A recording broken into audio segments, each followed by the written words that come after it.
If you've got high blood pressure, odds are you've been told don't eat salt. So you're doing your best to cut back. Maybe you've taken the step to ban the salt cellar from the kitchen table, and you're paying a premium price for low salt bacon and cheese. This will have earned you brownie points with your doctor, but your taste buds are unlikely to be impressed, and your heart is probably ambivalent. Your kidney might actually feel quite annoyed.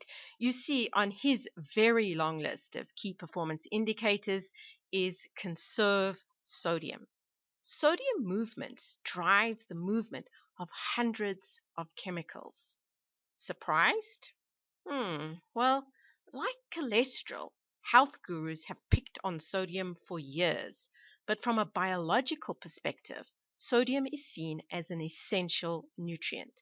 Now, one of the reasons for the body's obsession is historically, sodium was a nutrient that was hard to get.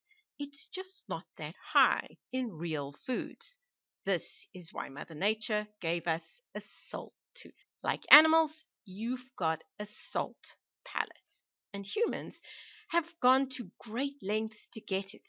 And getting more was what motivated Romans to give up their freedoms to take a job working for the emperor. It's also the reason the body has a complex system working to ensure that enough sodium is retained. Now, one of the star performers in this sodium preservation plan is insulin. Surprised? Join us for this episode of Better Body Chemistry TV as we take a look at why you must factor insulin into your quest to lower blood pressure through salt restriction. Better Body Chemistry TV is brought to you by Dr. Sandy, a scientist turned gremlin buster, helping you battle sugar gremlins, heifer lumps, and other health horribles through better body chemistry. Remember, small things can make a big difference to your health. We see insulin as a hormone in charge of sugar, but insulin is actually in charge of putting away the groceries, and sodium is an important grocery. It's a mover and shaker, and without it, cells have trouble getting other things in and out. Unfortunately, if special precautions aren't taken, sodium can slip out every time you eat dinner. You see, no matter what you eat, it comes loaded with ions. There's sodium ions, potassium ions, calcium ions, magnesium ions, chloride ions. You get the picture. The ions that arrive in your digestive tract don't need much digesting, and they're tiny, so they can slip through the cracks and crevices. This means that they're quickly absorbed, and as they rush into the blood, they make the blood more concentrated. That is, there are more ions and less water in the blood. No problem. Water quickly moves from inside cells into the blood to dilute the blood and restore the balance. Oops.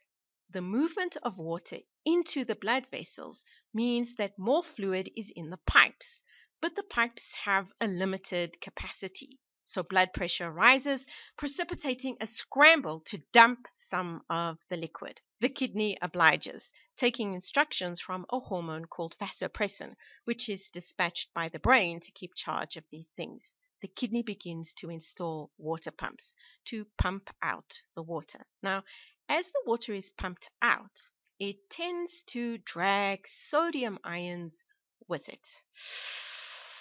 No worries. Aldosterone, the hormone in charge of sodium levels, takes a keen interest in the operations. So does insulin. In fact, insulin steps in to help with sodium retention. Together, the two of them get the sodium balance just right. Excess is excreted with no impact on overall sodium pool.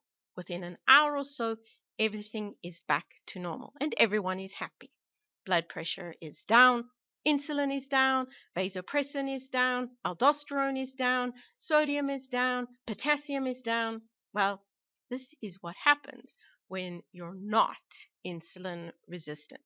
But the scenario is quite different when you are insulin resistant. Remember, insulin is high morning, noon, and night, not just after dinner. And insulin's need to hold on to sodium then becomes a bit of an issue. Instead of just holding on to sodium when sodium stores are vulnerable, the kidney holds onto it all the time, pushing blood pressure higher.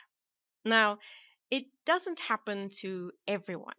It takes a combination of bad genes, bad body chemistry, and too little potassium to have salt sensitive hypertension. Now, you can't do much about the genes you've been dealt with, but you can work on the others. I'll share more about the potassium story in an upcoming video, so be sure to subscribe to our channel to catch that episode. If you want help fixing the bad body chemistry, a good place to start is to download the Willpower Report. It's free. It will help you to create the kind of body chemistry that will lower blood pressure. For more tips and strategies, visit our website at www.betterbodychemistry.com. Browse our library or enroll in one of our courses or programs. The advice is simple to follow and based on real science, not hype. Know someone who is restricting their salt? Share this video with them so that they know step one to lowering their blood pressure is reining in insulin. Thank you so much for watching, and I'll see you next time. Remember, small things can make a big difference.